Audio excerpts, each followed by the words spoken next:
அஸ்ஸலாமு அலைக்கும். ஒரு ஊர்ல மாமியார் மருமகள் 2 பேரும் வாழ்ந்து வராங்க. ஆனா அவங்க 2 பேருக்கும் அடிக்கடி சண்டை வந்துகிட்டே இருக்கும். அந்த பொண்ணோட கணவர்கிட்ட போய் அந்த பொண்ணு சொல்லும், இந்த மாதிரி உங்க அம்மா பண்றாங்க அப்படின்னு சொல்லும்போது அவர் அதை பெருசா எடுத்துக்காம சரி வீடு அப்படின்னு சொல்லிட்டு இந்த பொண்ணு மேல கோவப்படுவாரு.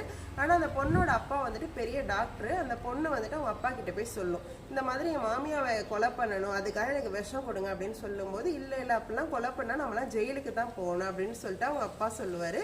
அப்பயே அந்த பொண்ணு என்ன பண்ண அப்படின்னா இல்ல எனக்கு வேணும் அப்படின்னு சொல்லிட்டு புடிவாதமா கேட்கும். அதுக்கு அவங்க அப்பா என்ன பண்ணுவார் அப்படின்னா விஷத்தை கொடுத்துருவாரு. அதே போல அந்த பொண்ணு எடுத்துட்டு வந்து இதை தினமும் உங்க மாமியாரை கலந்து கூட அவங்க இறந்து போயிடுவாங்க அப்படின்னு சொல்லிட்டு சொல்லுவாரு.